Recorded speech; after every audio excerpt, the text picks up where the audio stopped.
Evolusi berasal dari bahasa Inggris evolution yang berarti perkembangan. Evolusi adalah perkembangan kehidupan di bumi. Proses ini dimulai miliaran tahun yang lalu dan masih berlanjut sampai hari ini. Evolusi menjelaskan bagaimana keragaman kehidupan akan terus berkembang. Dalam ilmu biologi, evolusi adalah perubahan pada makhluk hidup yang terjadi secara perlahan dalam waktu yang sangat panjang.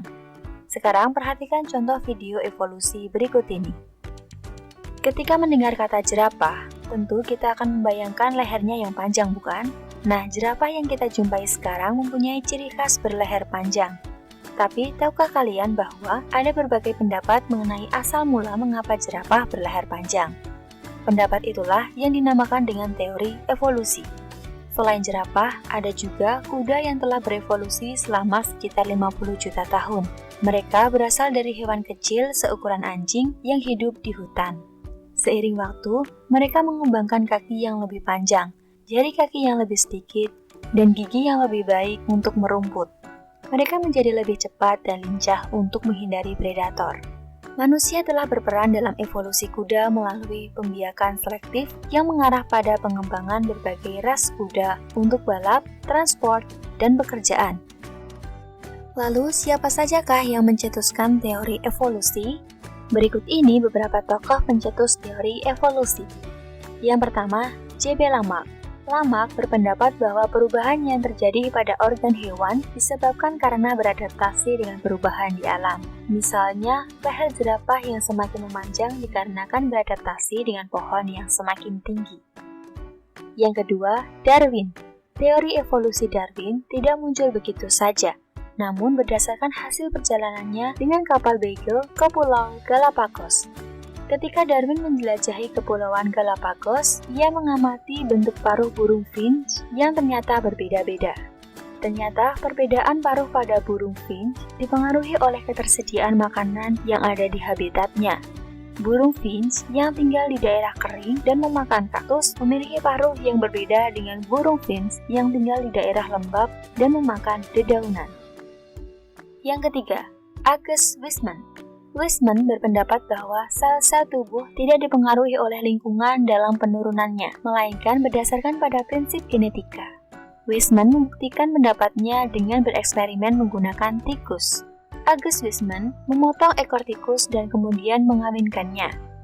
Walaupun induk tikus tidak memiliki ekor, ternyata semua keturunannya memiliki ekor yang utuh. Weismann mengulang percobaannya dengan terus memotong ekor tikus sampai 5 generasi. Setelah mengetahui teori evolusi, kira-kira apa saja faktor yang mempengaruhi evolusi? Berikut ini faktor-faktor yang mempengaruhi evolusi. Yang pertama, hukum Hardy-Weinberg. Hukum ini menyatakan frekuensi alel atau gen dalam populasi dapat stabil dan berada dalam keseimbangan dari generasi ke generasi berikutnya dengan syarat jumlah populasi besar, perkawinan secara acak atau random, tidak ada mutasi maju atau balik, tidak ada seleksi, dan tidak ada mutasi. Yang kedua, frekuensi gen. Frekuensi gen adalah perbandingan antara suatu gen atau genotype dengan genotype lainnya di dalam suatu populasi. Frekuensi gen dalam suatu populasi sering terjadi perubahan keseimbangan atau tidak stabil. Hal tersebut dipengaruhi oleh faktor-faktor sebagai berikut. Yang pertama, perkawinan tak acak. Yang kedua, individu imigran. Yang ketiga, hanyutan genetika. Yang keempat, seleksi alam. Yang kelima, rekombinasi dan seleksi.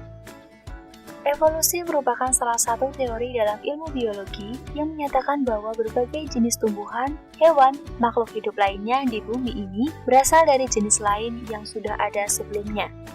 Teori evolusi biologis mengemukakan bahwa makhluk hidup merupakan hasil perkembangan evolusi dari makhluk-makhluk hidup yang berbentuk lebih sederhana, yang secara perlahan-lahan berkembang menjadi berbagai spesies organisme.